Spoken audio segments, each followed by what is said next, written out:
Nakakapit si Helena sa braso ni Lawson nang pumasok sila sa loob ng spotlight at ang kamera ay kaagad na tumutok sa kanilang dalawa. Namanghad na pasinga pang iba sa kanilang nakita habang hindi naman maipintang mukha ni Maverick habang nakatingin sa kanila. "Siya bang asawa mo, Maverick?" Tanong ni Felicity kay Maverick habang nakakapit ito sa braso ni Maverick. Pero sino yung lalaking kasama niya? And why does she look so different? Hindi ba mataba at pangit na babae yung asawa mo? Hindi naman sumagot si Maverick at nanatili lang tingin sa asawa at lalaki na kasama nito. Hindi nagustuhan ni Maverick ang ngiti ng asawa habang tinatanong-tanong ang mga ito ng kung ano-ano ng mga taga-media at mas lalong hindi niya nagusto ang malagkit na tingin ng lalaki na kasama ni Helena sa kanyang asawa. "Hindi ba ikaw ang asawa ni Maverick Nicholas? Bakit hindi kayo magkasama na dumating?" May isang taga-media ang nagtanong kay Helena. "Yes, ako ang asawa niya. Kaso may mahalaga pa siyang kailangan na asikasuhin kaya hindi kami sabay na dumating." "Kaya ho ba pareho ang ibang mga kasama ninyo?" May isang taga-media pa ang nagtanong. "Kanina nang dumating si Mr. Nicholas ay kasama niyang isang babae. Ngayon ay ibang lalaki rin ang kasama mo. Totoo po ba ang sabi-sabi na nagkakalabuan na kayo ng asawa mong si Maverick Nicholas?"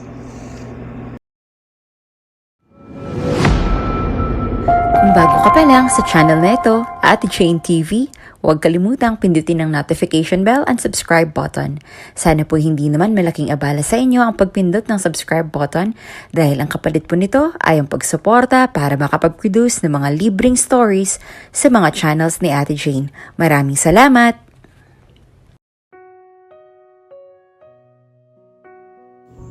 "Aalis ka?" Malungkot na tanong ni Helena sa asawa na si Maverick. Sandali lamang siya nitong nilingon tsaka tipid na sumagot. "Yeah." Naglakad siya palapit dito sabay tanong ng, "Sinong kasama mo?" Nang dahil sa tanong niyang yon ay nagkasalubong ang mga kilay ni Maverick na para bang hindi nito nagustuhan ang uri ng pagkakatanong niya. "What do you mean, sino? Trabaho ang pupuntahan ka ron, Helena." "Sorry." Mahina niyang sinabi sabay nagbaba ng tingin. Nakita niya kung paano humigpit ang pagkakahawak ni Maverick sa hawakan ng maleta nito.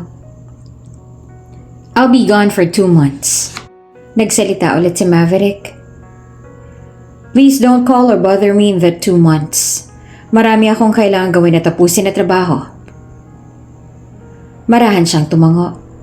"Naiintindihan ko." Sa totoo lang ay hindi niya naman maintindihan kung bakit hindi niya ito kailangang tawagan o abalahin gayong 2 buwan itong mawawala. Mag-asawa naman sila, pero para bang ibang tao ang trato sa kanya ni Maverick. "Ingat ka roon, Maverick." Paalam ni Helena sa asawa ng sandaling napatigil sa paglalakad. Hindi siya sinagot at tumuloy na lang sa paglalakad. Napabuntong hininga na lamang ng malalim si Helena nang maiwan siyang mag-isa sa bahay nilang mag-asawa. Naupo siya sa sofa at hindi sinasadya na napatingin sa picture frame na nakapatong sa round table sa harapan niya. Kinuha niya yon at tinitigan ng mabuti ang picture nilang dalawa ni Maverick noong ikinasal silang dalawa. Napakaganda ng ngiti niya rito. Maging si Maverick sa tabi niya ay nakangiti rin. Katulad niya ay maganda rin ang ngiti sa mga labi nito na para bang tunay na masaya ito noong ikinasal silang dalawa. Ngunit hindi. Kahit kailan ay hindi naging masaya si Maverick sa pagpapakasal nilang dalawa. Hindi naman kasi niya ito mahal at ang mga lolo at lola lamang nila ang may gusto na ikasal silang dalawa. Iyon ay para mas lalo pang mapagtibay ang ugnayan ng dalawang pamilya. "Hi, bestie!" Pagbukas ni Helena sa pinto ay tumambad sa kanya nakangiting mukha ng best friend niyang si Medora. "Namiss mo ba ako?" Sa sandaling masilayan niya ang mukha ng kaibigan ay kaagad na gumuhit ang masayang ngiti sa labi nito at niyakap niya ito ng mahigpit. "Namiss kita." "Mabuti naman at nakabalik ka na," masayang sabi niya. "Yup, boring sa UK wala ka ron. Wala akong makabonding at makachikahan." Sagot naman ni Medora na bahagya pang natawa sa kanya. "Andyan ba yung nonchalant mong asawa?" "Wala, umalis siya ng bansa." Mabuti naman kung ganon.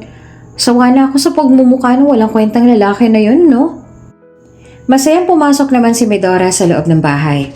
Sa katunayan ay pinsang buo ito ni Maverick pero ang galit at pagkadi gusto ni Medora sa sarili nitong pinsan ay wagas. Ilang araw ba daw siyang mawawala? 2 buwan? Hindi na natuloy si Medora sa pag-upo at gulat na tumingin sa kanya. Ano? Ganon siya katagal doon? Bakit naman daw? Oo, para daw sa business trip. Sagot naman ni Helena at naupo na sa tabi ng kaibigan. Anong klaseng business trip naman kaya yon? Wala namang nabanggit sa akin si Tito tungkol dun. Nagtatakang sabi naman ni Medora. Si Medora ang chairwoman ng kumpanya nila Maverick, kung kaya ay malimit din itong wala sa bansa at madalang silang magbonding na dalawa dahil laging maraming mga inaasikaso si Medora.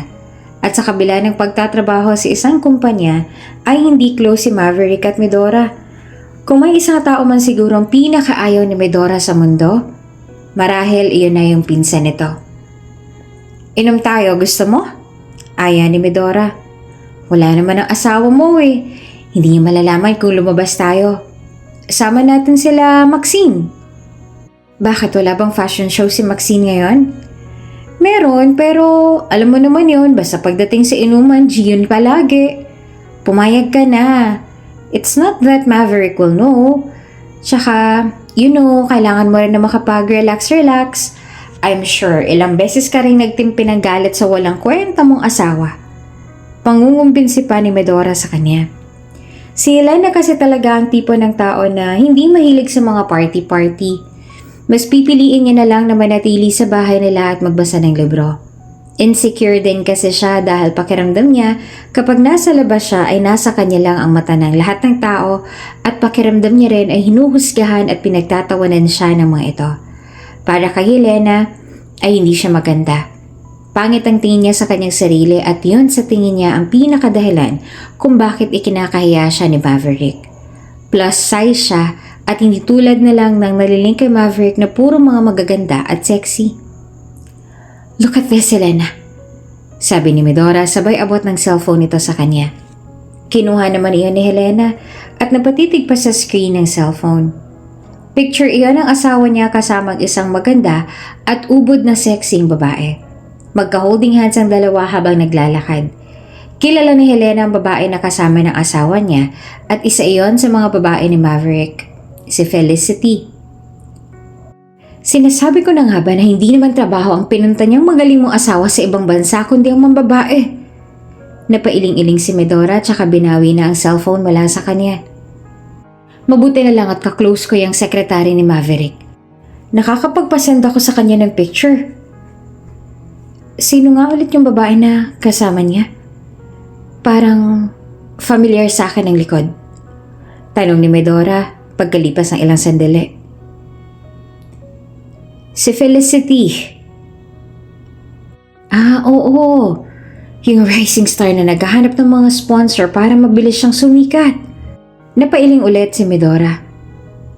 Ano ba naman tong pinsan ko? Mga ganung babae palang tipo niya. Sa totoo lang ay wala talaga sa plano ni Helena na pumayag sa alok ng mga kaibigan niya na lumabas sila at mag-inom. Ngunit matapos ang nakita niya, napagtanto niya na kailangan niya talaga ang alak sa kanyang katawan. Kung kaya ay sumama siya sa mga kaibigan at nilunod ang sarili niya sa alak.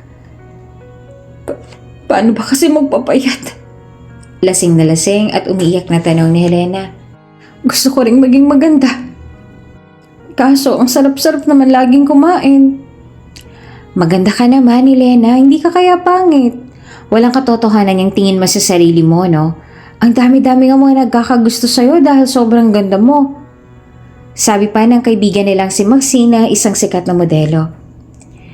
Hindi mo kailangan na maging mapayat dahil hindi naman yan naging basayan ng katawan sa pagiging maganda. Lahat tayo maganda. In our own ways. Tsaka ikaw, maganda ka talaga kahit ano pang size ang katawan mo. Oo nga, Helena. Sumang-ayon din ang isa pa nilang kaibigan na si Faith.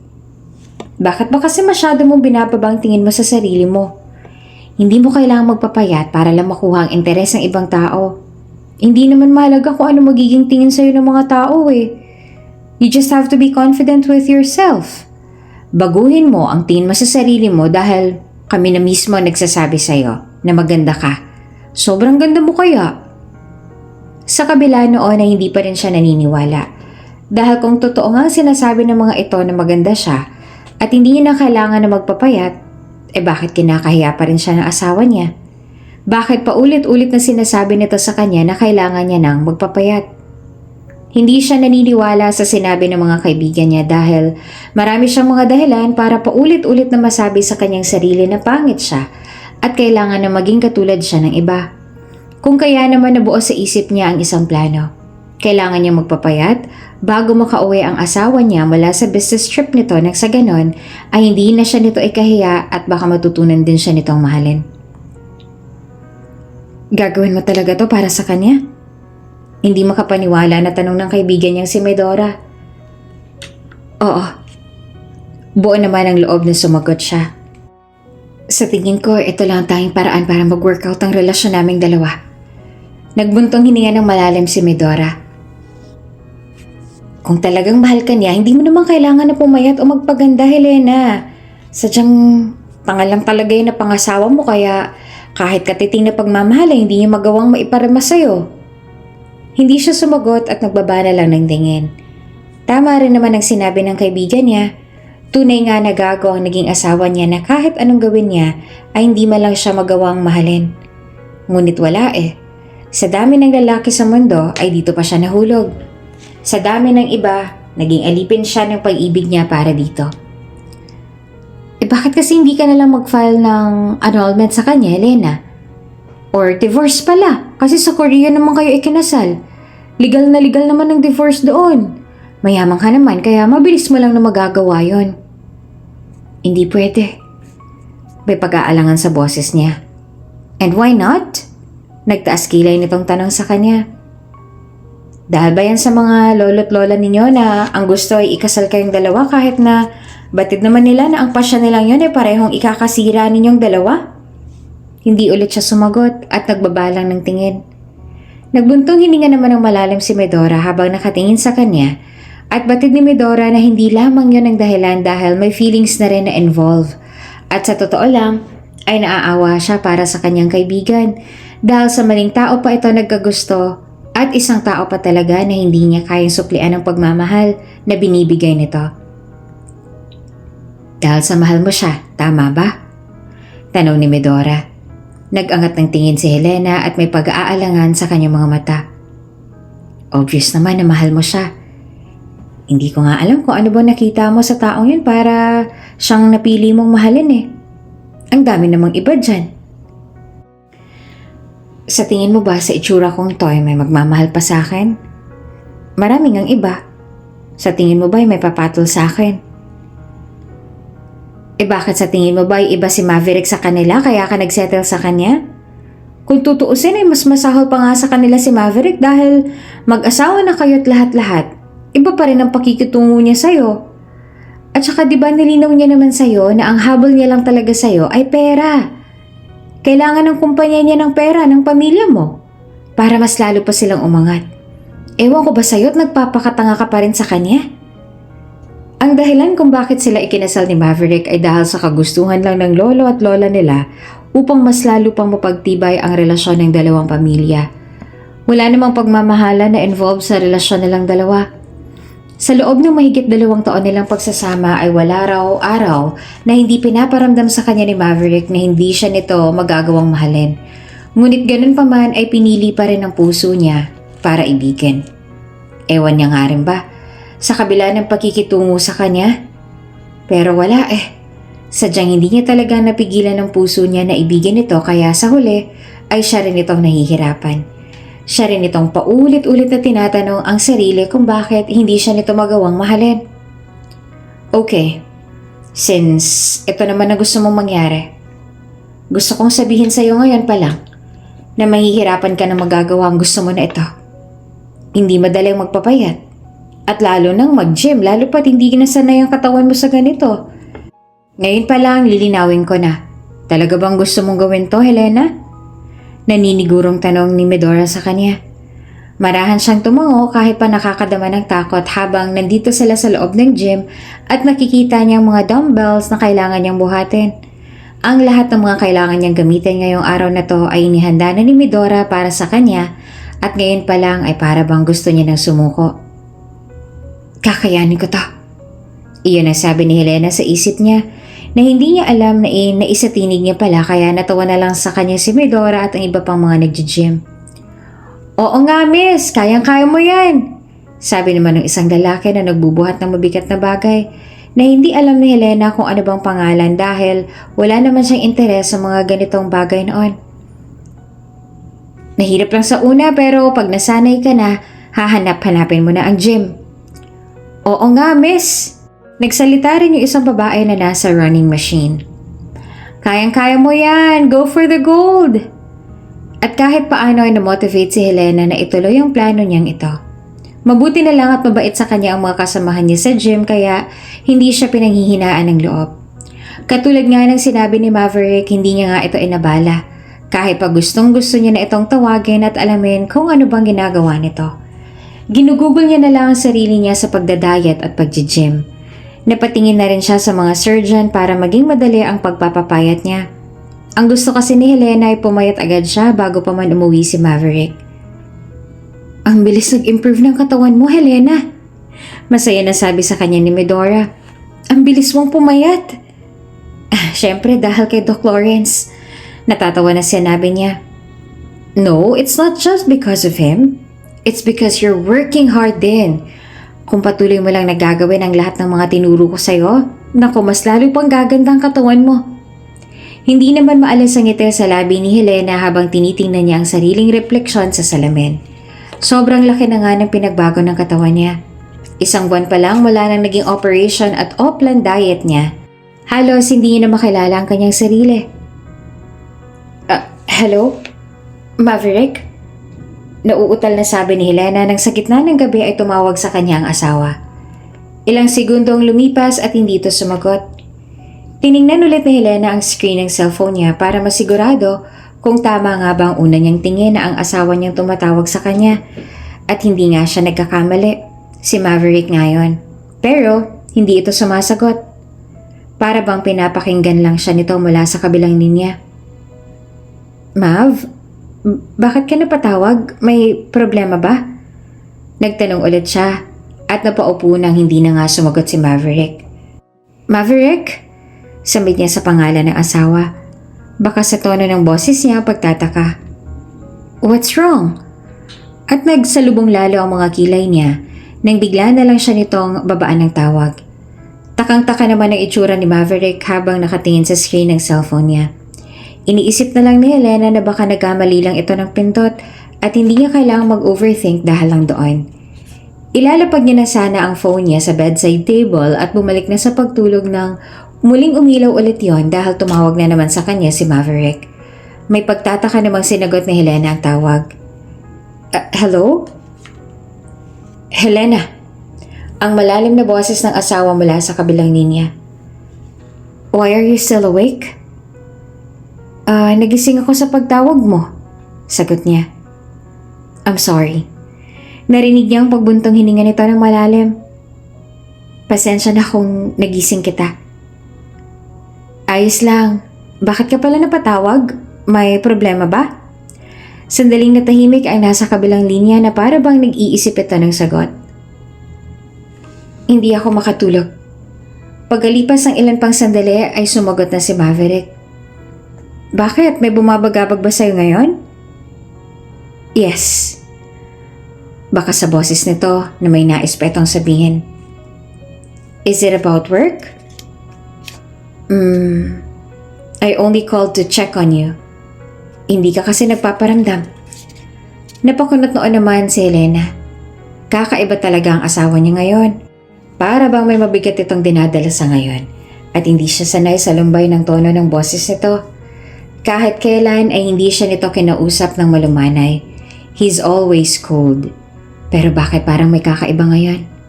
Ewan niya ba? Hindi niya maipaliwanag. Siguro yung nakainom ito kaya ganito ito sa kanya.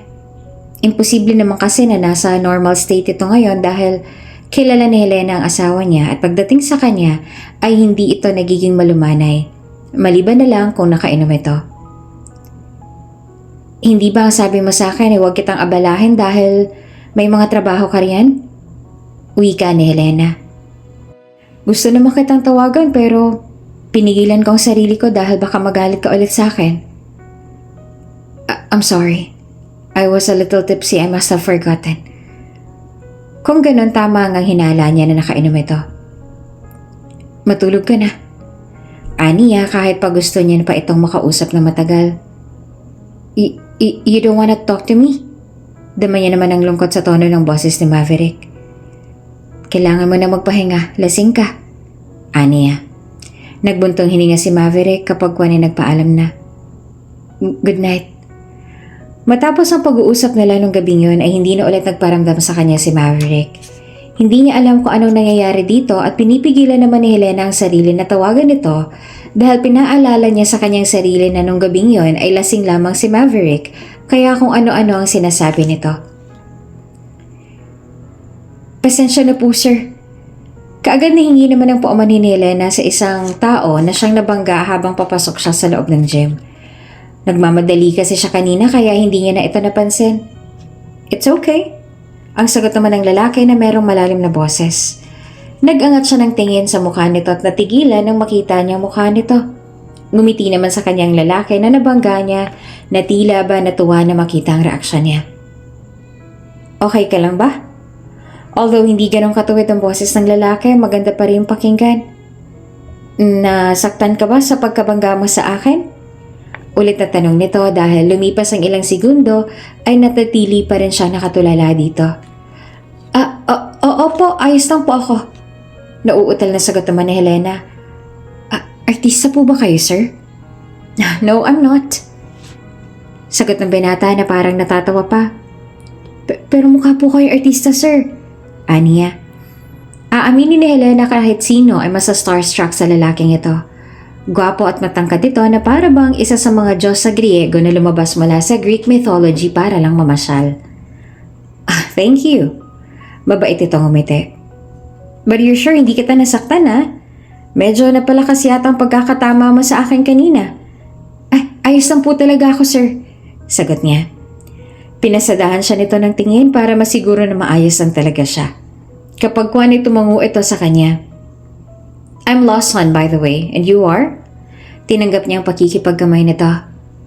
I'm Helena. Helena, that's a beautiful name. Mababa ang tingin nito sa kamay niya na hawak nito. You're married. Binawi niyang kamay niyang hawak nito. Opo. Nagtaas ang kilay nito. With whom? Maverick Nicolaus po. Balot na pagkabigla sa mukha nito. Oh, so you're his wife. Kilala mo ba ang asawa ko? Ngumiti naman si Lawson sabay tanga. Yes, he was a good friend of mine. Talaga?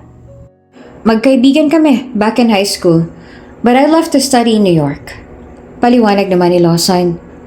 Hindi ko alam nakasal na pala siya. Oo, 2 taon na rin kaming kasal. Tumangu-tangu si Lawson. Matagal na rin pala. Sa gym na yun madala si Lawson kung kaya ay naging magkaibigan silang dalawa. Nalaman niya na wala na pala itong koneksyon kay Maverick kaya hindi raw ito nakadalo sa araw ng kasal nilang dalawa. Nalalapit na ang pag-uwi ni Maverick mula sa business trip nito kaya kailangan din nilang dumalo sa isang event sa mismong araw ng pag-uwi nito. Handang-handa na si Helena para sa araw na yon. Sobrang excited na siyang makaharap ang asawa at makita kung ano magiging reaksyon nito kapag nakita ang bago niyang look. Hello, Maverick? Wika ni Helena nang sandaling masagot ni Maverick ang tawag niya. What is it? Matapos ang ilang linggo mula nang tumawag ito sa kanya, ay ngayon niya lang ulit narinig ang boses nito. Malamig ang tono na halatang hindi ito masaya sa pagtawag niya. Anong oras nga palang dating mo bukas? Nauutal niyang tanong. Bigla kasing bumangon sa dibdib niya ang kaba at pag-aalangan.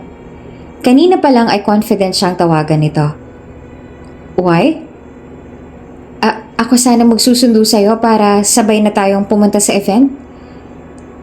I'm with Felicity. Sabay kaming pupunta bukas doon. Pinutol nito ang sasabog niya na dahilan para bumagsak ang balikat niya. Alam mo naman kung saan ang venue ng event, diba? You can go there alone tomorrow. Doon na lang tayo magkita. Pero nangako ko kay Lolo na sabay tayong pupunta doon bukas. Hindi mo ba kayang pumunta doon na mag-isa? Mariin siyang napalunok. Sige, doon na lang tayo magkita bukas. Pasensya na sa abala. Pagkasabi niya noon na ibinaba niya na ang tawag. Naramdaman naman ni Helena ang mainit na tubig na nahulog mula sa kanyang mga mata na agad niya ring tinuyo.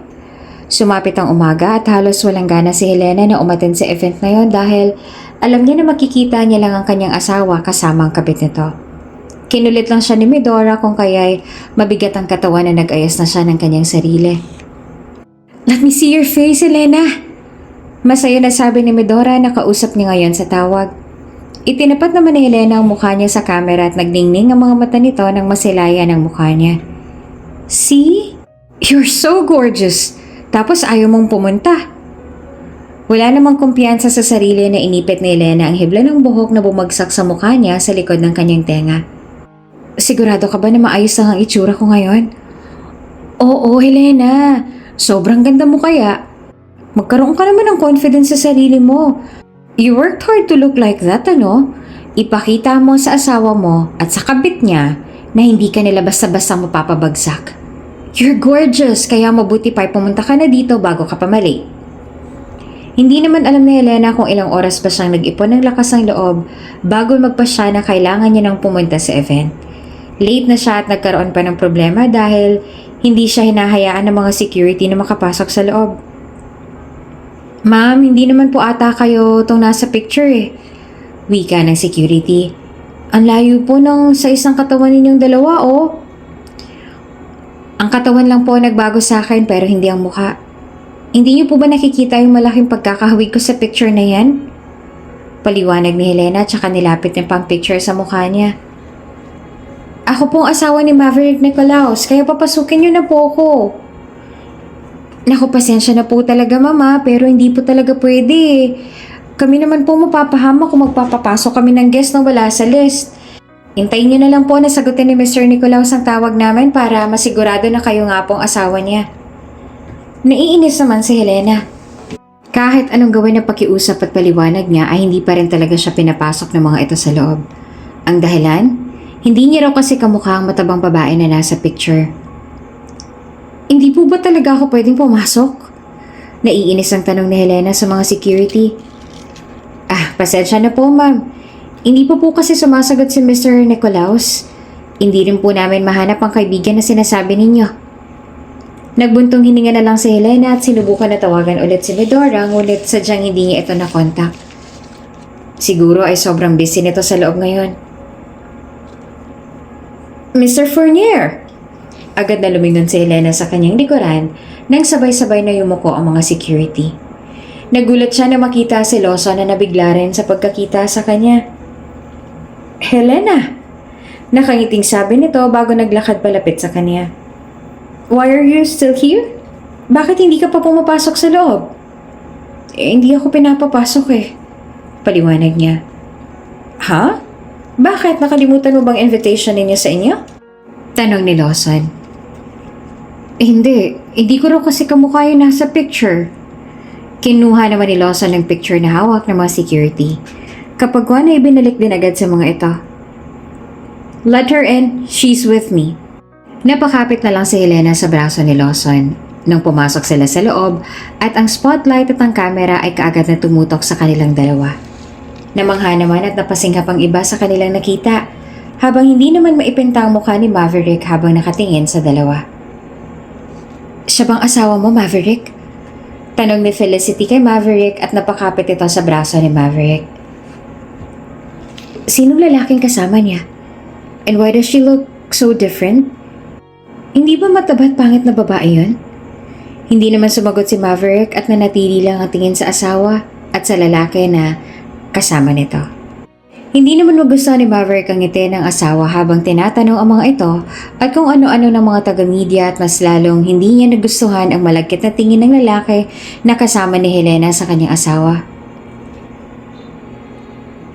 Hindi ba ikaw ang asawa ni Maverick Nicolaus? Bakit hindi kayo magkasama na dumating?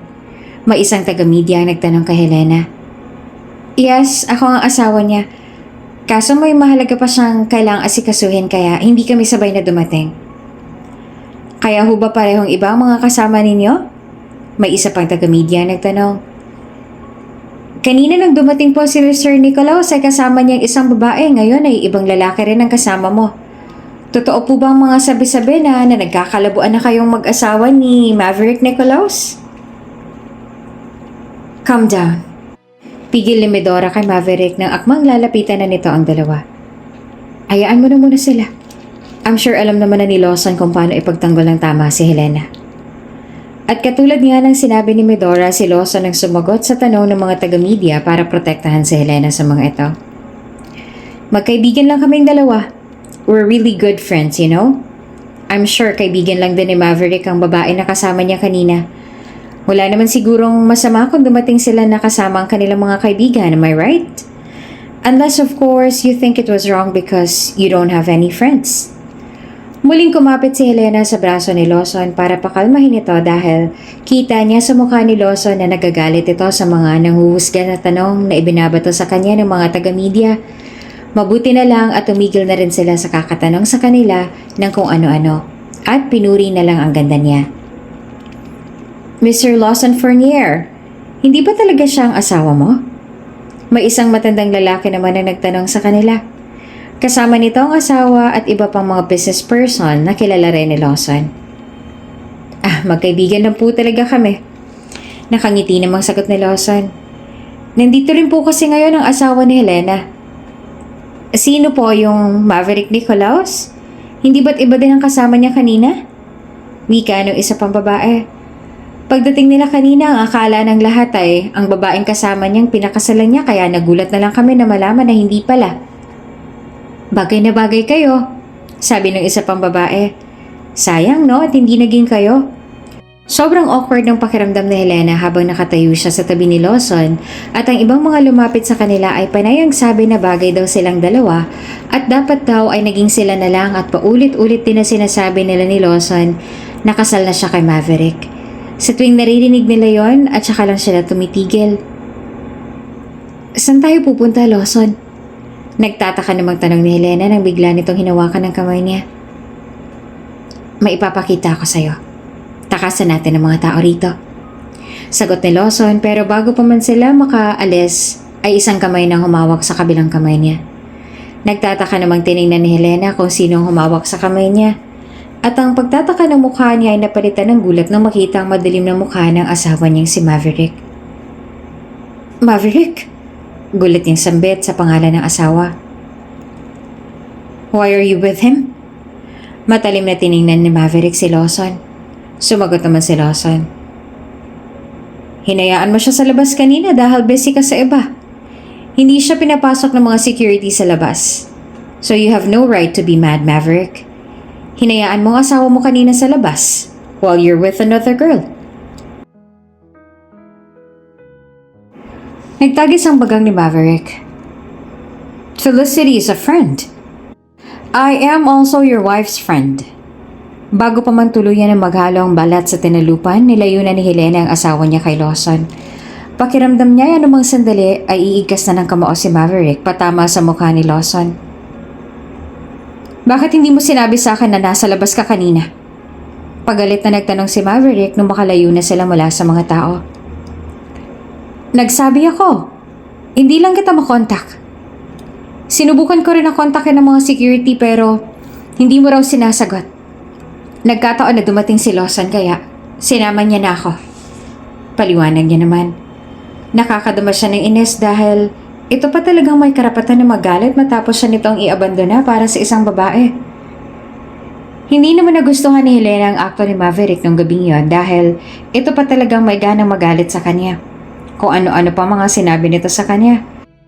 Pero ito rin palang nakikipaglandian sa kabit nito nung gabing yon kahit pa may ibang tao ang nakatingin sa kanila. Sa sumunod pang mga araw ay ganun pa rin ito. Singlamig pa rin ang dati ang pakikitungo nito sa kanya at marami pa rin itong iba't ibang mga babae at wala man lang pakialam sa kung anong nararamdaman niya. Ang mabuti pa siguro hiwalayin mo na lang lalaking yan. Payo naman sa kanya ni Medora. Parang wala nang pag-asa na magbago pa yan eh. Kahit hindi mo natotohanin, takutin mo na lang. At alam ko naman na hindi mo naman kaya hiwalayan ang gagong yan eh. Feeling niya kasi masyado mo siyang mahal kaya kahit paulit-ulit kanyang saktan at baliwalain, ayos lang dahil lagi mo naman siyang tinatanggap. Hayaan mo na lang siya. At sa kauna-unahang pagkakataon ay nakinig din sa wakas si Helena sa payo ng kaibigan niya. Ginawa niyang payo nito dahil masyado na rin siyang nasaktan at habang paulit-ulit niya iyong pinapalampas, ay paulit-ulit naman ang pananakit sa kanya ni Maverick. Harap-harapan na siya nito ang ginagago. Pareho nang hindi healthy ang lahat ng yon sa kanilang dalawa. Kaya mahirap man para sa kanya ang naging pasya niya ay gagawin niya pa rin. Ano to? Nagtataka na tanong ni Maverick nang inabot niya dito ang isang brown envelope na tinanggap naman nito. Divorce paper. Tipid niyang sagot. Walang emosyon ang kanyang mga mata at ganun din ang mukha niya. Hindi mo lang mababakas ng kahit anong emosyon ang kanyang mukha. Nagsalubong ang kilay nito. What? Napagtanto ko na masyado na ako naging balakid sa kasiyahan mo. Kailangan mo pang magtago sa iba sa tuwing nakikipagkita ka sa babae na tunay mo namang mahal. At ayaw kong nahihirapan ka dahil lang sa akin. Kaya nagpasya ako na makipaghiwalay na lang sa'yo. Sagot niya na ikinatigil naman ni Maverick. Alam kong hindi ka pipirma sa papeles na yan dahil nakasalalay sa pagsasama natin ito ang mga mana sa kumpanya mo. Huwag kang mag-alala. Hindi naman kita pipiliting pirmahan yan. Basta kung sakali mong magbagong isip mo, sabihan mo lang ako. At pwedeng-pwede mong pirmahan ang documents na yan anytime na gusto mo. Matapos ang pag-file na Helena ng divorce ay hindi na alam ni Maverick kung ano ba ang dapat niyang maramdaman. Kung dapat ba siyang matuwa dahil ito na rin mismo ang unang sumuko sa kanya? Hindi niya na alam. At hindi niya rin magawa na pirmahan ang divorce paper. What is this? Tanong ni Medora na bumisita sa opisina niya. Divorce paper? Tipid niyang sagot. What? Ikaw pa talagang may gana mag-file ng divorce matapos ang lahat ng kagaguhan na ginawa mo kay Helena? Kahit kailan ay walang kwenta ka talaga. Galit na buliw sa kanya ni Medora. Nanatili lang siyang kalmado kahit na nagwawala na si Medora ngayon.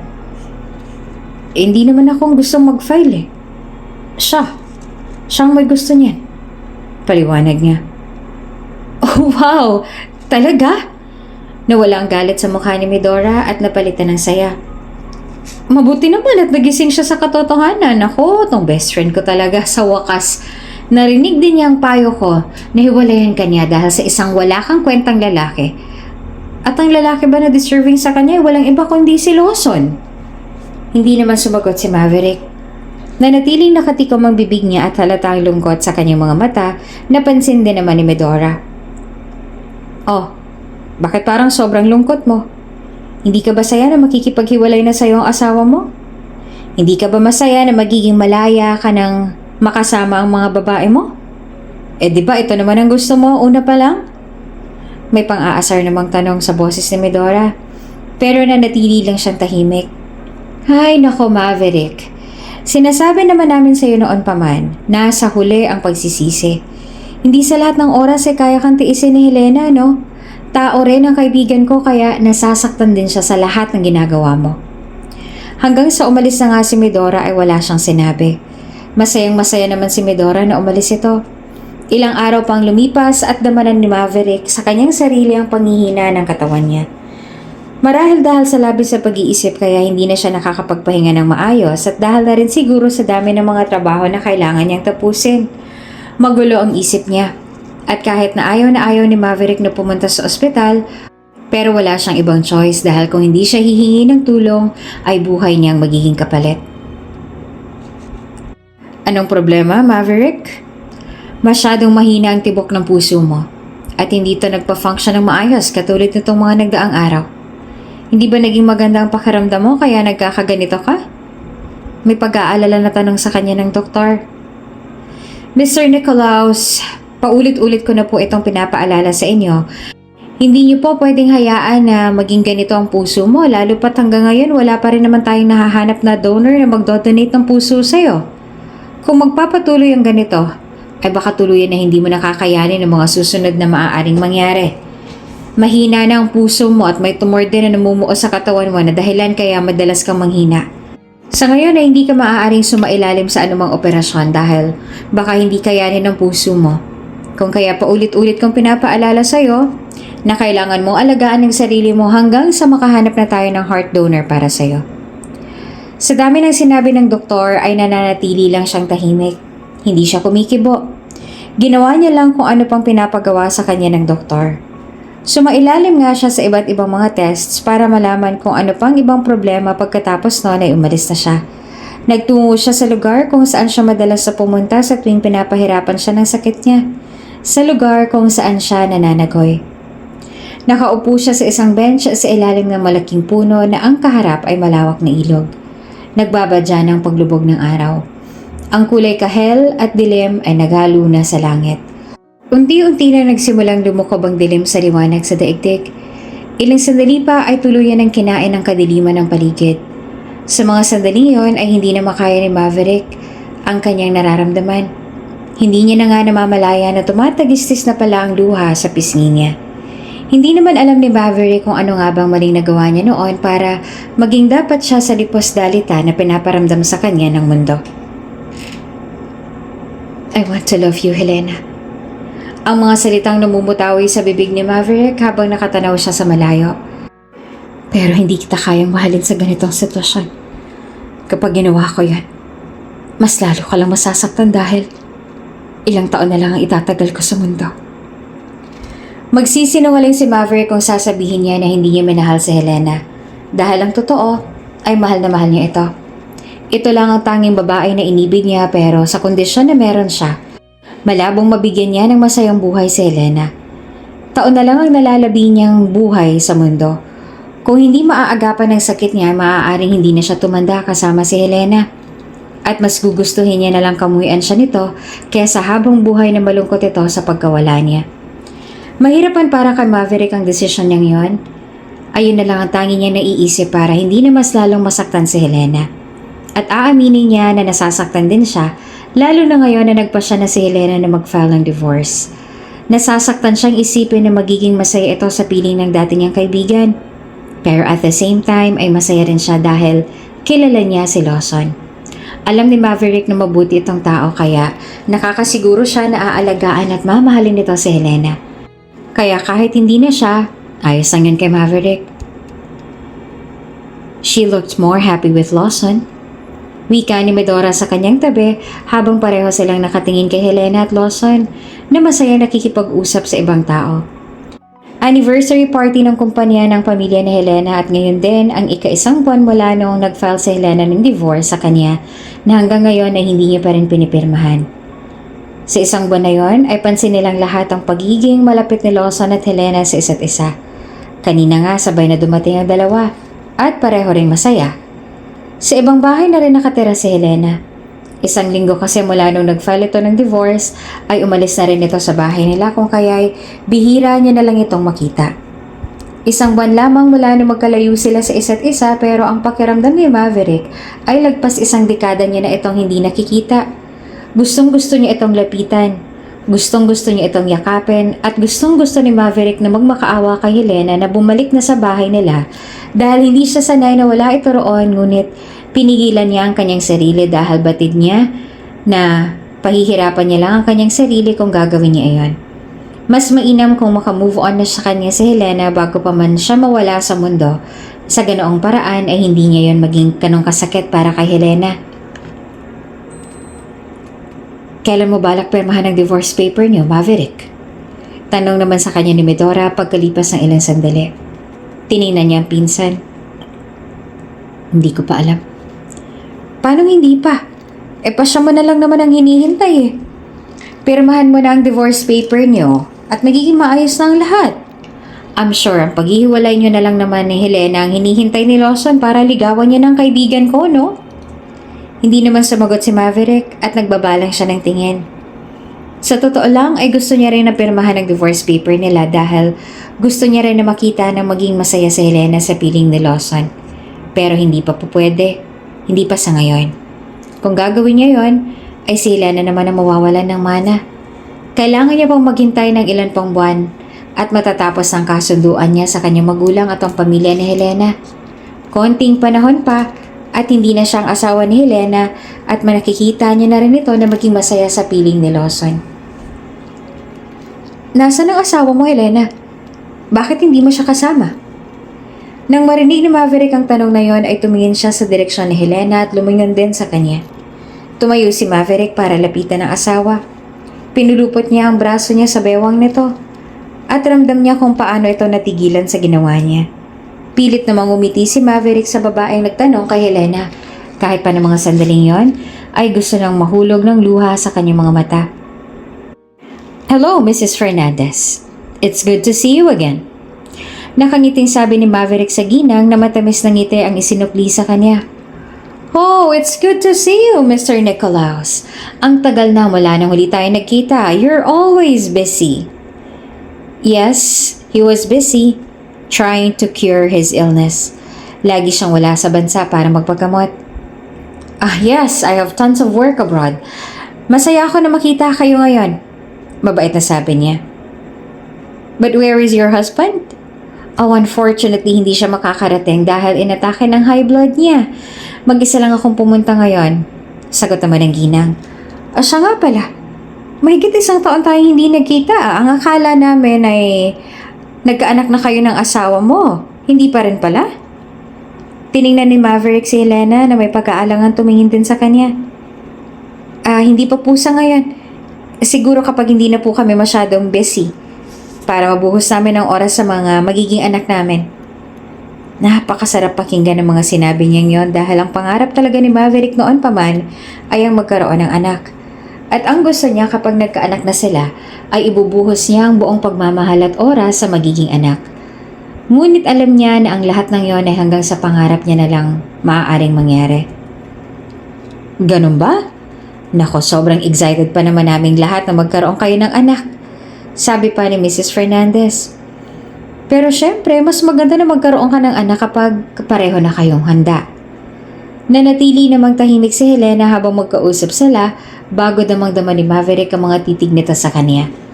Nang iwan na sila ni Mrs. Fernandez ay sakala nagsalita si Helena. Kamusta ka, Maverick? Malungkot at puno ng pangungulila ang tono ng boses nito.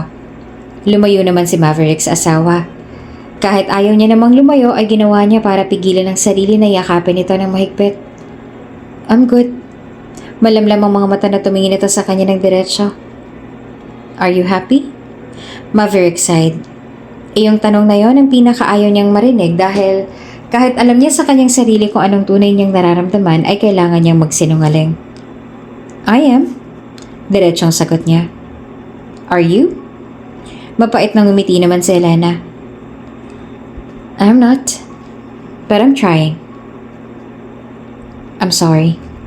Ang salitang namumutawi sa kanyang bibig. No, it's okay. Ngumiti ulit si Helena. Ang mahalaga ay masaya ka. Kausapin ko na lang muna sila, mommy. Maiwan mo na kita.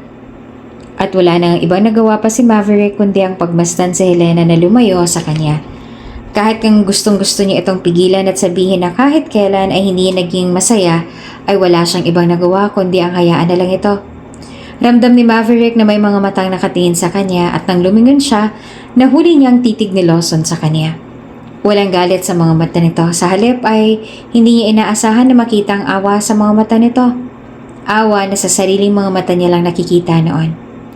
Habang nakikipag-usap si Helena sa ibang mga bisita ay nakaupo lang siya at nakatingin dito. Lumipas ang ilang oras, nagpaalam si Maverick na mag-CR lang. Pagpasok niya sa loob ng men's comfort room ay hindi niya inaasahan na makita doon si Lawson. May kung anong gamot itong iniinom. Halata pa sa mukha nito ang gulat nang makita siya. Maverick, wika ni Lawson magkatapos mainom ang gamot. Tuluyan na siyang pumasok sa loob. You're taking some meds? Nagtataka niyang tanong. Oh yeah, it's my vitamins. Nang ganitong oras? Ilang segundo pa bago ito sumagot. Yes, nakalimutan kong uminom ng vitamins kaninang umaga. At dala-dala mo ang vitamins mo kahit saan ka pumunta? Yes. You don't? Umiling siya bago pumasok sa loob ng cubicle. Sa labas ay narinig niya si Lawson na nagbukas ng gripo para siguro magugas ang kamay. "It's been a long time since the last time we saw each other, Maverick," sabi ni Lawson mula sa labas. "Hindi mo ba ako na-miss? You didn't even invite me when you got married." "I don't," sagot niya at pagkatapos ay umihi at lumabas na siya. Nakita niya si Lawson na nakangiti habang patagilid na nakasandal sa pader at nakakrus din ang braso sa dibdib nito. Inirapan niya lang ito bago siya lumapit sa sink para maghugas ng kamay. "Where have you been? Bakit bigla ka na lang naglaho nung high school tayo? Hindi ka man lang nagpaalam sa akin kahit sabihin kung saan ka pupunta, hindi mo ginawa. Then you're still expecting me to invite you on my wedding? Tapos bigla-bigla ka na lang babalik na para bang walang nangyari. As if we're still friends. Are we no longer friends?" Nang balingan niya ito ng masamang tingin ay mahinang natawa naman si Lawson. Kapag kuwan ay nagseryoso ito. "I'm sorry, Maverick." "What for?" "Marami kang kasalanan sa akin kaya hindi ko alam kung alin sa mga yun ang hinihingi mo ng tawad sa akin." "For everything. Patawarin mo ako kung bigla akong umalis ang walang paalam sa'yo. I'm sorry kung pagkatapos ng mahabang panahon ay bigla akong magpaparamdam sa'yo." Seryoso na sabi ni Lawson. "I have reasons why I left that day. Even so, alam ko na hindi sapat ang dahilan kong yan para bigla na lang akong hindi magparamdam sa'yo. Na para bang nakalimutan ko ng pagiging magkaibigan natin. I'm sorry. Nagkamali ako na." Napahinga naman siya ng malalim. "Do you still treat me as your friend?" Ngumiti at tumango naman si Lawson. "Of course. You're my only friend. Mula noon hanggang ngayon ay ikaw lang nag-iisang kaibigan ko. At masaya ako na natagpuan mo ng babaeng makakasama mo habang buhay. Nang makilala ko si Helena, nasabi ko agad sa sarili ko na siya na ang babae na madalas mong sabihin sa akin noon na tipo mong maging asawa. She's exactly your dream girl. The woman you said you wanted to be with for the rest of your life. And you're so lucky to have her. Sana lang magkaroon ka ng lakas na loob na ipaglaban siya dahil maraming mga taong umaasa at nag-aabang sa kanya." Makahulugan ng salitang binitawan sa kanya ni Lawson ng gabing yon. Sa tono ng boses nito ay para bang may alam ito sa pinagdadaanan niya. Hindi naman alam ni Maverick kung bakit gano'n ang pakiramdam niya pero nang mismong gabing yon ay nagkaroon din siya ng realization tungkol sa kanilang dalawa ni Helena at mas lalo lang siyang nahihirapan. "Maverick?" Inaantok na tawag ni Helena sa kanyang asawa na bigla na lang tumawag sa kanya sa kalagitnaan ng tulog niya. Tiningnan niya ang oras sa bedside table at nakita na 3:00 na ng madaling araw iyon. "Bakit ka napatawag?" Tanong niya ulit. "I miss you, Helena." Hindi naman inaasahan na marinig niyang katagang yon mula kay Maverick. Puno ng lungkot ang boses nito at halatang labis ng pangungulila sa kanya. Are you okay, Maverick?" Nag-aalala niyang tanong. Mabilis din ang tibok ng puso niya. "I'm not. I've never been okay. Since you left." Malungkot itong sagot. "I've never been okay." "Gusto mo bang puntahan kita ngayon dyan? Ayos ka lang ba? Anong ginagawa mo ngayon? Nasaan ka ngayon, Maverick?" Sunod-sunod niyang tanong. Ang antok na nararamdaman niya kanina ay bigla namang nawala at napalitan ng labis na pag-aalala. "I'm in my room," sagot nito. "And no, hindi mo kailangan na puntahan ako ngayon dito. Gusto ko lang na marinig ang boses mo at maging maayos na rin ako. Just let me talk to you, please." Hindi siya sumagot. Rinig niya sa boses ni Maverick ang pagiging desperado na makausap siya at mas lalo lang siya nag-aalala para dito ngunit tulad nga ng sinabi ni Maverick ay hinayaan niya ito na makausap siya. Hinayaan niya ito na sabihin kung ano ang gusto nitong sabihin para kahit papaano ay kumalma ito. "What are you doing, Helena?" Mababa ang tono ng boses ni Maverick. "I'm in my room," sagot niya. "Nagbabasa ako." Dagdag niya dahil ayaw niyang sabihin na nagising siya sa pagtawag nito. "Hindi ka pa natutulog?" "No, hindi pa. Hindi pa ako dinadalaw ng antok eh." "And why?" Is there something wrong kaya hindi ka makatulog? Anito? No, wala naman. Sadyang may mga times lang talaga na hindi ako nakakatulog. Bumaba naman si Elena sa kama niya at nagtungo sa veranda para doon niya kausapin si Maverick. Nakahawak siya sa railings at nakatingin sa madilim na kalangitan na puno ng maniningning na bituin. Kausap niya si Maverick at masaya ang puso niya habang kausap niya ito. Sobrang saya ng puso niya. Lingid sa kaalaman ni Helena, ang kausap niya sa kabilang linya ay humuhugot na lang pala ng lakas ang boses niya. Nakaupo ito sa sulok. Yakap ang sariling mga tuhod at nanginginig ang buong katawan. Alam mo ba kung anong nangyari kay Maverick, Medora? Tanong ni Helena sa kaibigan na bumisita sa kondo niya. Kung nang bababae na naman ba siya? Naku, ewan, hindi ko alam. Wala naman ako nabalitaan. Mukhang naging busy naman siya sa trabaho niya. Bakit mo pala natanong? Umiling siya. Wala naman. Noong isang araw kasi bigla siyang tumawag sa akin. Weird. Napakunot naman ang noo ni Medora. Really? Bakit naman daw? Wala siyang sinabi eh. Gusto niya lang daw akong makausap. Oh, maybe he's missing you. Hayaan mo para ma-realize niya naman kung anong sinayang niya. Ngunit hindi pa rin siya mapakali. 3 araw mula nang tumawag sa kanya si Maverick ay napagpasyahan niya na bumisita sa dating bahay nila ni Maverick, subalit pagdating niya doon ay walang tao. Tahimik lang ang buong bahay at naging mga kasambahay nila ay wala. Hinahanap niya ito sa buong bahay habang tinatawag ang pangalan nito pero talagang wala roon si Maverick. Hindi naman maintindihan ni Helena ngunit para bang may kung anong nagtulak sa kanya na pumasok sa loob ng kwarto ni Maverick. Sa sandali makapasok siya ay agad na nakuha ang atensyon niya nang nakabukas na cabinet kung saan ay nakalabas ang isang brown envelope. Kinuha niya iyon at ang papel na nasa loob. At ang mga buto niya sa katawan ay nangihina at para bang binuhusan siya ng malamig na tubig nang makita kung ano nakapaloob sa document na yan. Maverick Nicolaus, terminal heart disease. I have something to tell you and it's about my health. Natigilan si Maverick dahil sa sinabi ni Lawson na nandito ngayon sa loob ng opisina niya. Bigla itong dumating kanina at nagsabi na gusto raw siya nito makausap. I'm dying. Huh? Ano bang sinasabi mo? I have a terminal illness. Buwan na lang ang nalalabing panahon ko sa mundo. Pagtatapat ni Lawson kaya hindi siya nakagalaw. Hindi niya inaasahan na marinig yon. Ginawa ko lahat para matago ang sakit ko.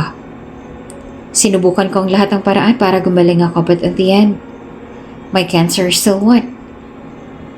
Maliban doon ay may isa pa akong gustong ipagtapat sa iyo. At hindi naman alam ni Maverick kung makakaya niya pang susunod nitong sasabihin matapos ang una nitong pinagtapat na para bang pumukpok sa ulo niya ng sobrang lakas.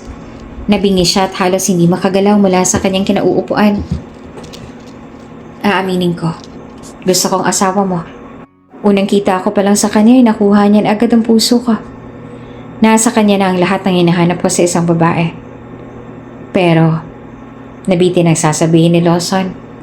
Bumalot din ang lungkot sa mga mata nito. I'm dying. May malubha akong sakit na walang lunas. I have a terminal disease at hindi na ito madadala ng mga gamot.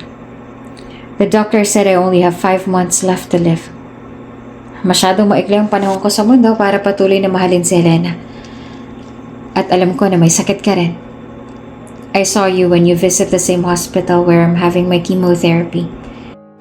Your doctor told me about your heart condition and I decided na ibibigay ko ang puso ko sa'yo. I had my heart checked and it's very healthy. You can have my heart para patuloy mong mahalin si Helena. In that way, pareho natin siyang mamahalin. Umiling naman si Maverick. Wala akong mahanap na donor na magmamatch sa puso ko. I have a rare heart size and blood type kaya mahirap na makapaghanap ka ng pareho ko. Ayon din sa mga specialist doctor na tumingin sa akin, bagaman makahanap ako ng mga magmamatch sa puso ko at sumailalim sa heart transplant, maliit lang ang chance na makakaligtas pa ako kaya hindi ko matatanggap ang puso mo. Not when I know that your heart is the only thing that's left in your body that is healthy. Your heart belongs to you, Lawson. Hindi ko makakaya na kunin sa'yo ang puso mo para lang mabuhay ako na matagal kahit na alam ko na maliit lang din ang chance na makakaligtas pa ako. Well, at least you still have a chance to live. Saat naman ni Lawson.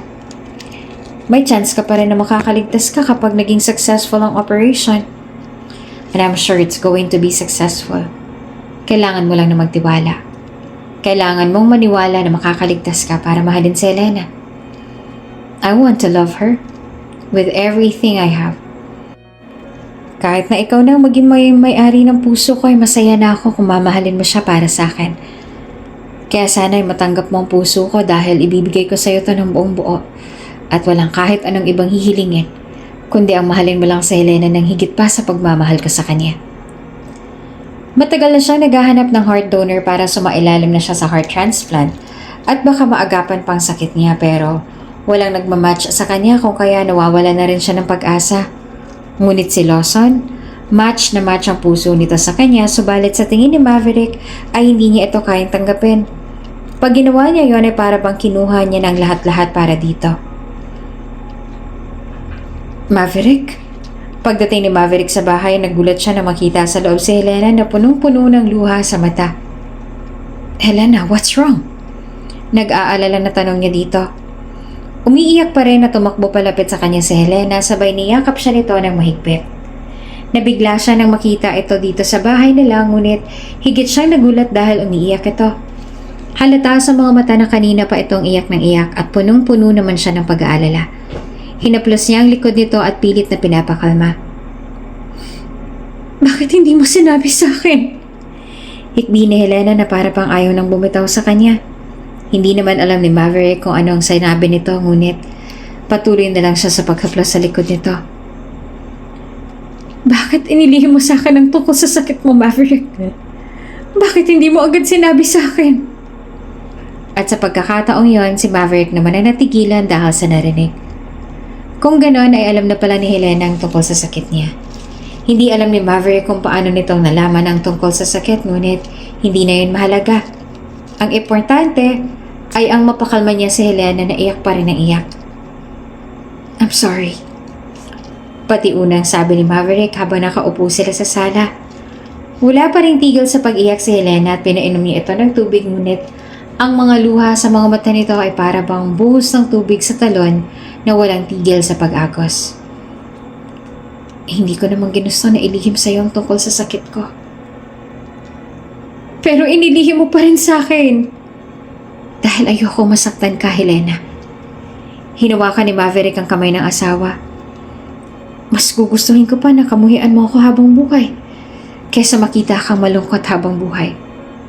Mahalaga ka sa akin, Helena. At ayoko masaktan ka dahil sa akin habang buhay. Bakit? Sa tingin mo ba hindi ako nasaktan sa paglihim mo sa akin tungkol sa kondisyon mo? Hindi agad sumagot si Maverick. Puno ng emosyon ang kanyang mga mata habang nakatingin sa asawa. I'm sorry. Nasaktan kita sa paglihim ko ng sakit ko. I'm really sorry, Helena. Hindi ko alam na ang naisip ko palang paraan para hindi ka masaktan nang siya ring makakapanakit sa'yo. I am very sorry.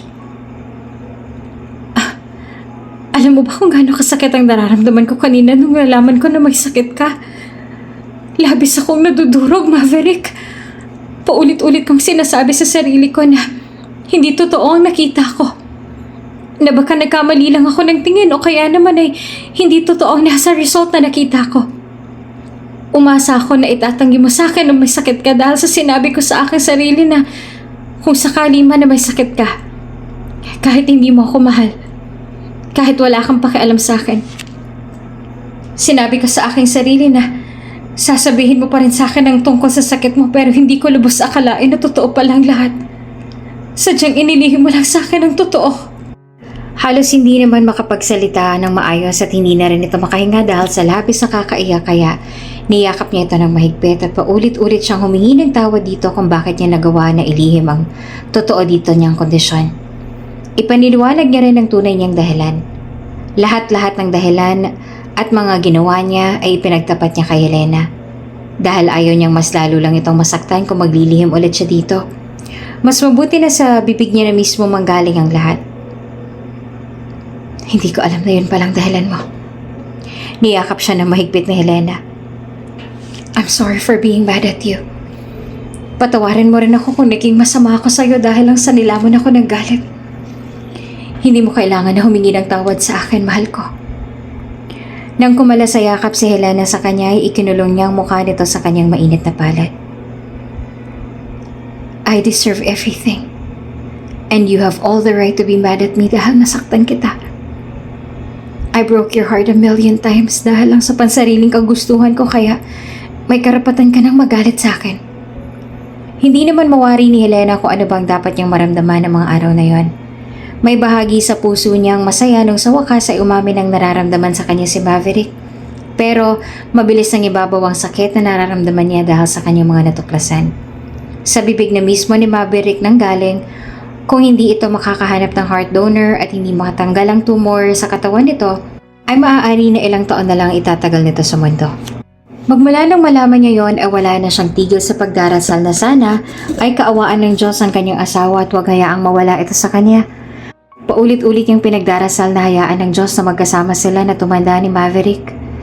Ngunit sadyang napakarami ng kasalanan niya sa mundo noon. Dahil kahit anong dasal niya, kahit anong pagsusumamo niya, ay hindi pa rin siya nito pinakinggan. Isang araw habang nasa trabaho siya, ay bigla na lang tumawag sa kanya si Medora para sabihin na isinugod si Maverick sa ospital dahil inatake raw ito ng sakit nito. Hindi ko alam na may ganun siyang sakit. Takot na sambit ni Medora. Tuluyan na rin bumagsak ang luha sa mga mata nito. Wala man lang siyang kahit anong sinabi sa akin tungkol sa kondisyon niya. Ni hindi ko man lang nahalata sa kanya na may mabigat siyang sakit na dinadala.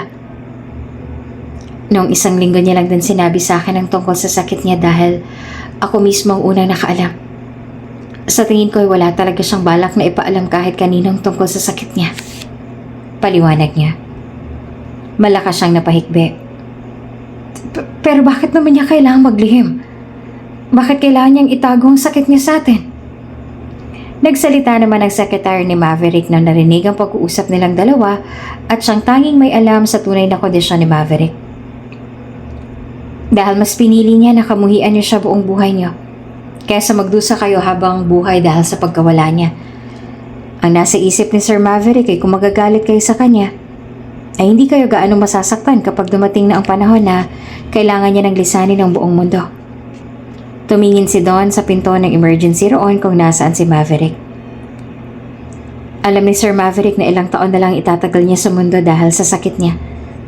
Ilang taon na kami naghahanap na magiging donor niya para matanggal na rin ang namumuong tumor sa utak niya ngunit wala kaming nahanap. Ang doktor na mismo ni Sir Maverick ang nagsabi na anumang sandali ay maaaring mangyari ito. Anumang sandali ay maaari siyang mawala sa atin. Pinaghanda na ako ni Sir Maverick sa araw na to dahil alam niya sa oras na dumating na ang araw na pinakakatakutan niya ay maaaring masaktan kayo ng labis. Ang higit pang mas masakit sa mga nangyari ngayong araw ay ang mga isiniwalat ni Don sa kanila. Ang lahat-lahat ng pag-aari ni Maverick ay inilipat na nito sa pangalan niya, kabilang na ang kumpanya. May mga ibinigay din ito para kay Medora. Ang lahat ay pinaghandaan na nito na hindi nila lubos akalain ang lahat ng paghahanda na ginawa nito ni Maverick. Mas lalo lang silang nadurog ng dahil doon. Ilang araw nang walang malay si Maverick at ayon sa doktor, ay maliit na lamang ang tsansa na mabubuhay ito dahil sobrang hina na ng puso nito. Dagdagaan pa ng mga namumuong tumor sa katawan nito na hindi nila maaaring alisin dahil mas lalong malalagay sa panganib ang buhay ni Maverick dahil sa lagay ng puso nito. Parang awa niyo na, Lord. Huwag niyo pong hahayaan na manalo ang sakit ni Maverick sa kanya. Huwag niyo po siyang ilalayo sa akin. Hindi ko po makakaya kung mawala siya. Huwag niyo po muna siyang kukunin. Bumubuo pa lang kami ng mga pangarap na gusto naming matupad. Parang awa niyo na iligtas niyo po siya. Gabayan niyo po siya at bigyan ng lakas para malabanan ang sakit niya. Alam ni Helena kung ilang oras siyang nakaluhod sa harapan ng altar. At walang tigil na nagsusumamo sa may kapal na tulungan nito si Maverick na labanan ang sakit nito.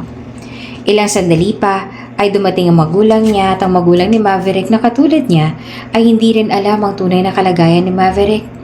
Niyakap siya ng mga ito at paulit-ulit na sinabi sa kanya na makakaya ni Maverick na makaligtas. Maayos na ba siya, Helena?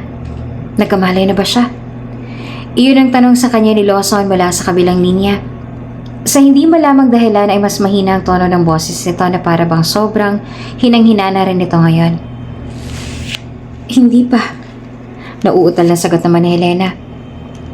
Hanggang ngayon ay nananatili siyang walang malay at wala pa rin kaming nahahanap na heart donor para kay Maverick. Ginawa na namin ang lahat pero walang nagmamatch sa kanya. Don't worry too much. Babalik siya sa'yo. Alam ko na malalabanan ni Maverick ang sakit niya. Kilala ko siya. He's strong. Hindi siya basta-basta magpapatalo sa sakit niya. Pagpapalakas ito sa loob niya. Pasensya na kung wala ako sa tabi mo ngayon para personal na sabihin ang lahat ng yan at para damayan ka. I'm sorry. It's okay. Naiintindihan ko. Alam kong busy ka ngayon. Sagot niya. Please take care of him, Helena. Iyon ang huling sinabi sa kanya ni Lawson bago ito nagpaalam dahil may kailangan pa raw itong tapusin na trabaho. Ilang araw pa mula nang umatake ang sakit ni Maverick ay nanatili ito sa ospital. Walang kahit anong sinyales na magigising na ito anumang sandali at hanggang ngayon ay wala pa rin silang mahanap na heart donor para kay Maverick. Ngunit tunay na may Diyos dahil isang araw ay dininig ang mga dasal niya. May nahanap na tayong heart donor na match kay Maverick. May terminal disease daw ang may-ari ng puso pero hindi naman apektado ang puso niya sa sakit niya kaya ligtas daw ang pagdodonate ng puso kay Mr. Nicolaus. Ayon sa aming staff ay ang huling hiling daw ng may-ari ng puso ay ang makatulong ito bago mawala. Ilang buwan na lamang ang buhay ng donor kaya nagpasya siya na ibigay na lang kaagad ang kanyang puso kay Mr. Nicolaus. Nang sa ganun ay pareho silang hindi na mahirapan. Labis-labis naman ang pasasalamat nila sa taong nag-donate ng puso kay Maverick dahil maaari itong madugtungan ang buhay ni Maverick. Hindi nila kilala kung sino ang nag-donate dahil ang hiling daw ng donor ay itago muna ang tunay nitong pagkakakilanlan hanggang hindi pa nakakasiguro na ligtas nga ang buhay ni Maverick. Ganun pa man ay sobrang laki rin ang pagsasalamat nila. Kung sino man ang tao na yon ay hulog ito ng langit sa kanila. Ito ang naging sagot sa lahat ng mga dasal nila. At kung sakali man na mabigyan man siya ng pagkakataon na makausap ang donor, kahit na sa panaginip man lamang, ay sasabihin niya dito ang labis-labis niyang pasasalamat. Baka nga'y lumuhod pa siya sa harapan nito. Sinong tinatawagan mo? Tanong sa kanya ni Midora nang mapansin na kanina pa siyang may tinatawagan. Si Lawson. Sasabihin ko sa kanya magandang balita. Tsaka ko na magiging sobrang masaya siya para kay Maverick. Ngunit kanina pa niyang sinusubukang tawagan si Lawson subalit walang sumasagot sa mga tawag niya. Naisip niya na baka busy pa nga ito sa trabaho kaya nag-iwan na lang siya ng message para kay Lawson. Sa message na yon ay sinabi niya ang magandang balita tungkol kay Maverick na nakahanap na sila ng heart donor para dito. We are blessed. Naging successful ang operation niya. Mr. Maverick Nicolaus is now safe. Kailangan niya na lang na magpahinga at kapag tuluyan ang naghilom ang sugat niya mula sa heart operation ay sasailalim naman siya sa tumor removal operation. Let's just continue praying for his fast recovery hanggang sa tuluyan na siyang gumalik.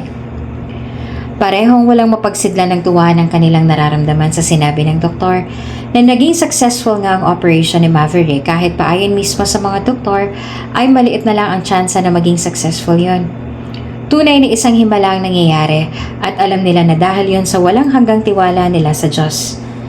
Pinakinggan nito ang mga dalangin nila at higit pa silang naging masaya nang magkamalay si Maverick at ang una nitong hinanap ay siya. At ang una nitong hiningi sa kanya ay isang baso ng tubig. Masayang-masaya ako at successful ang operation mo, Maverick. At tuluyan ang bumagsak ang luha sa kanyang mga mata. Masaya ako na bumalik ka na sa akin. Inabot ni Maverick ang kanyang mukha at masuyo itong hinaplos. May matamis din ang ngiti sa mga labi nito. I came back for you. To love you. Gusto ko mapakabawi sa lahat ng mga kasalanan ko sa iyo noon. Sinuklian niya ito ng matamis na ngiti ngunit gusto niya itong yakapin ng mahigpit pero pinigilan niya ang sarili dahil sariwa pa ang sugat nito sa dibdib. Kaya ang ginawa niya ay hinalikan niya na lang noon ito. Hinalikan din ni Maverick ang labi niya at pareho silang sa halik na yon ibinuhos ang pagmamahal at pangungulila sa isa't isa. Mabait ang Diyos. Hindi sila nito hinayaan na mapalayo sa isa't isa. Helena, kakalabas niya lang mula sa recovery room kung nasaan si Maverick nang tawagin ni Medora ang pangalan niya. Bagsak ang balikat nito na para bang may hindi magandang nangyari. Maging ang mga mata nito ay punong-puno ng lungkot. Bakit? Nag-aalala nilalapitan niya ito.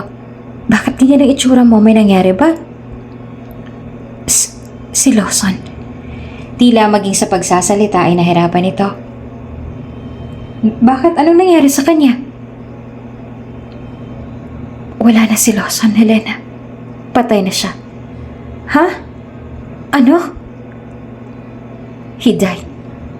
The same day Maverick got a new heart. Pero magkausap lang kami nung isang araw Busy lang daw siya sa trabaho sa kumpanya niya. Sa ibang bansa kaya hindi siya nakakapagpaparamdam. Baka nagkakamali ka lang.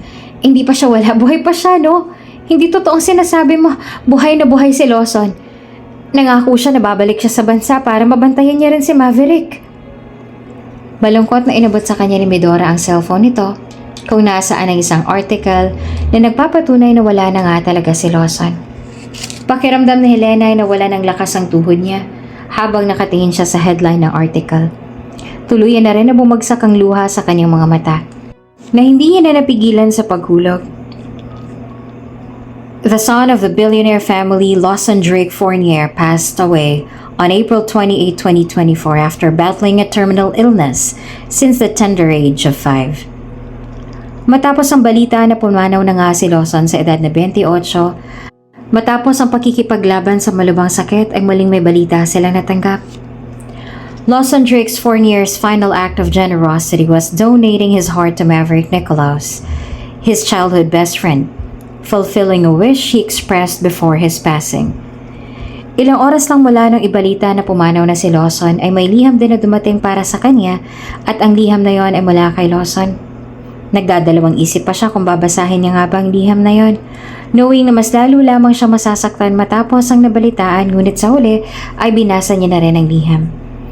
Nasa ilalim ng puno ng magnolia si Lawson habang nagsusulat siya ng liham na darating sa babaeng mahal niya matapos ang araw na mababalita na pumanaw na siya. Mahal kong Helena. Oo, mahal ko. Dahil gusto ko na malaman mo na kahit wala na ako, minahal kita at mahal na mahal kita. Hindi lang ako nagkaroon ng pagkakataon na makaamin sa iyo habang nabubuhay pa ako. Naduwag ako at ayoko rin makasira ng pagiging magkaibigan natin dahil kasal ka na sa kaibigan ko. Mariin namang napalunok si Lawson. Napatigil din siya sa pagsulat at ang dibdib niya ay nanikip pa. Umihip ang malamig na simoy ng hangin, kasabay nun ay ang pagkahulog ng mga talulot ng magnolia at may isang talulot pa ang nahulog sa sinulat niya. Kinuha ayon ni Lawson at tinitigan ng mabuti ang talulot.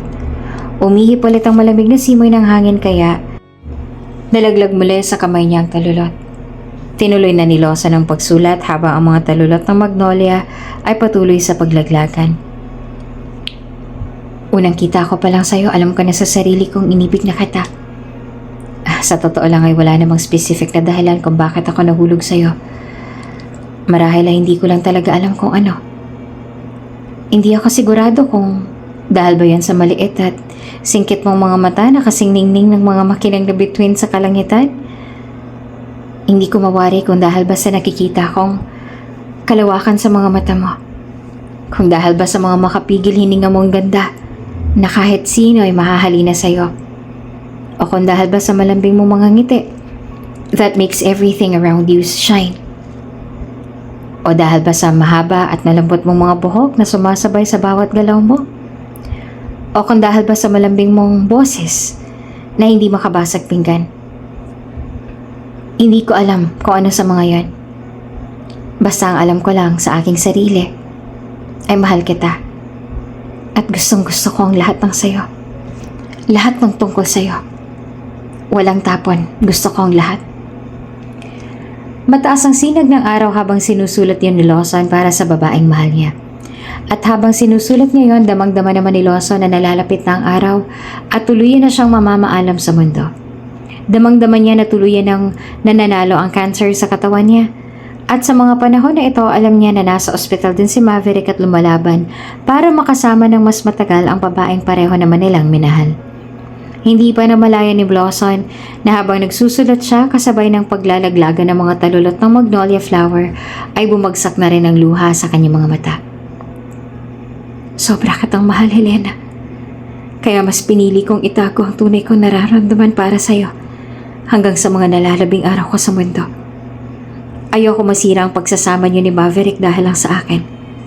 Kaibigan ko kayong dalawa at gusto ko na maging masaya kayo pareho.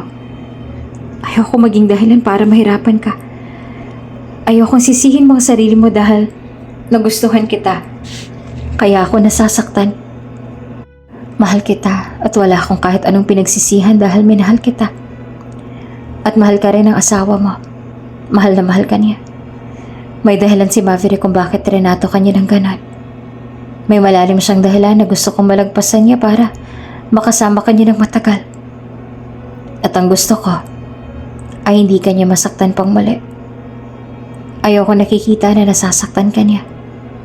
Ayoko makita na umiiyak ka ulit dahil sa kanya. May malubhang sakit sa puso si Maverick. Katulad ko ay malala na rin ang kondisyon niya dahil may namuo na ring tumor sa kanyang katawan. Ilang taon na lang din ang binigay sa kanya ng doktor but I want to help him. That's the only thing I can do for the both of you dahil pareho kayong mahalaga sa akin. At gusto ko na pareho kayong maging masaya. So I will give my heart to him. I asked my doctor and another specialist. Ang sabi naman nila, it's safe to give him my heart dahil hindi naman ito naaapektuhan ng sakit ko. Gusto kong ibigay sa kanya ang puso ko para kahit nawala na ako, ay patuloy pa rin itong tumitibok para sa'yo. At mahalin ka. Kahit na ang puso ko ay pagmamayari na ni Maverick. Hindi naman mapigilan ni Helena ang buhos ng luha niya habang binabasa ang liham mula kay Lawson. Kung ganon, totoo nga na ang heart donor ni Maverick ay si Lawson. Pakiramdam niya ay nangihina ang buong katawan niya. Nawalan siya ng lakas. Humahagulhol na lang siya ng iyak at niyakap naman siya ni Medora ng mahigpit. Maging si Maverick ay bumuhos ang luha nang malaman ang ginawa ni Lawson. Ngunit wala na rin naman silang magagawa kundi ang magpasalamat kay Lawson. Dahil kung hindi dahil dito ay baka hindi niya nakasama si Maverick. Nang dahil sa tulong nito ay nadugtungan ang buhay ni Maverick. Maaari na silang tumanda na magkasama. Bakit mo ko dinala dito? Tanong ni Helena sa asawa nang isama siya nito papunta sa lugar kung saan daw ito madalas na magtungo. Sa ilalim ng isang malaking puno na mayroong bench na nakaharap sa ilog kung saan sila nakaupo ngayon.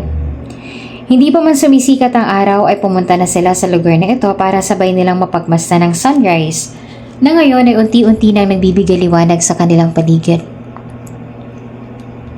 This place means so much to me, sabi ni Maverick habang nakatingin ito sa ilog na nakikita na nila ang ganda dahil lumiliwanag na ang paligid.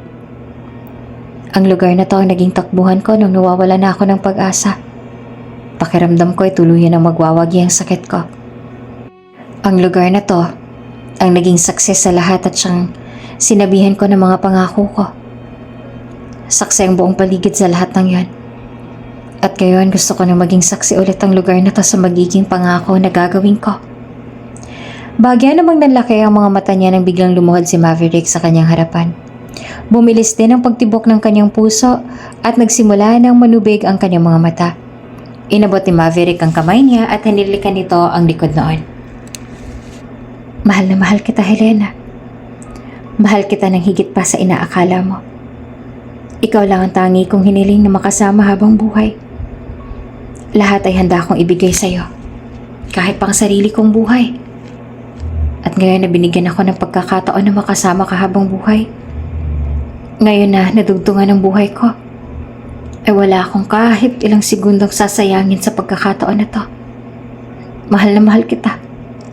At gusto kong malaman mo na kahit anong mangyari, you will always be my sunrise and my sunset.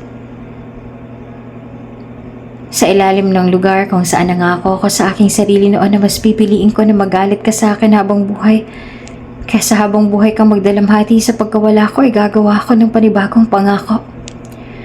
Pangako na habang buhay Dahil alam kong magkasama tayong tatanda at lahat ay gagawin ko para lang mangyari yon. Pinapangako ko na kahit anong mangyari, hindi na ulit kita sasaktan. Mamahalin at aalagaan kita sa abot ng aking makakaya. At hanggang sa mga nalalabi kong araw sa mundo, nakapiling ka. Bibigyan mo ba ako ng pagkakataon na tuparin ang pangakong yun sa'yo? Will you marry me again, Helena? Hindi nagawa na makapagsalita ni Helena. Sunod-sunod na lang na pagtango ang naging tugon niya kay Maverick. Niyakap niya rin ito ng sobrang higpit at sa ilalim ng puno, sa harap ng malinaw na ilog at sa ilalim ng papasikat pa lang na araw. Binitawan niyang pangako niya kay Maverick na walang hanggang pagmamahal, tiwala at pag-aalaga. Saksi ang lugar na ito sa kanilang pangako sa isa't isa. Ang lugar na tinatawag nila na The Solace of Chaotic Hearts. Kamusta ka na riyan, Lawson? I hope you're happy right now. Wika ni Maverick habang nakaupo sila sa tabi ng puntod ni Lawson. If you're curious about us, gusto ko lang malaman mo na masaya na rin kami ngayon. Masaya kami ni Helena sa piling ng isa't isa. Mahal namin ang isa't isa. At tulad ng pangako ko sa'yo noon, inaalagaan ko siya ng mabuti. Hindi ko siya sasaktan. Inabot ni Maverick ang kamay niya at pinagsaliko. Sa katunayan ay malapit na kami ikasal ulit. Sa parehong simbahan kung saan kami kinasal noon kami ikakasal ulit. At this time, ikakasal kami dahil pareho naming mahal ang isa't isa. Madalas na lang bisitahin ang puntod ni Lawson at paulit-ulit sila nagpapasalamat dito sa naging sakripisyo nito para madugtungan ang buhay ni Maverick at makasama pa nila ang isa't isa ng mas matagal. Paulit-ulit nilang sinasabi dito na masaya sila kahit pa wala silang nakukuha na kahit anong sagot mula kay Lawson. Nang tuluyan ng maghilom ang sugat sa dibdib ni Maverick dahil sa heart transplant, ay sumaulalim ulit ito sa isang operasyon para matanggal naman ang mga tumor nito na sa awa ng Diyos ay naging successful din ang operation. 1 taon mula nang tuluyan ng gumaling si Maverick ay muli silang ikinasal na dalawa. At ang isa sa mga ginawa nila matapos ang kasal ay ang magtungo sa puntod ni Lawson para ipabatid dito ang magandang balita. Mahal na mahal kita, Maverick. Kahit anong mangyari, ikaw lang ang tanging mamahalin ko hanggang wakas. Iyon ang pangako sa kanya ni Helena na kanyang asawa na sinuklian niya naman ng matamis na ngiti bago niya niyakap ng mahigpit. Mahal na mahal din kita, Helena. Palagi. Kasabay ng paglapat ng kanilang mga labi ay ang pag-awit ng mga ipon. Umihip ang malalim na hangin at nagsipaglaglaga ng tuyong dahon, isang patunay na kung nasaan man ngayon si Lawson ay masaya rin ito para sa kanila.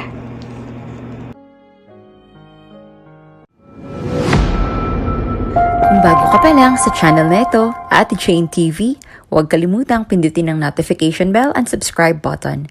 Sana po hindi naman malaking abala sa inyo ang pagpindot ng subscribe button dahil ang kapalit po nito ay ang pagsuporta para makapag-produce ng mga libreng stories sa mga channels ni Ate Jane. Maraming salamat!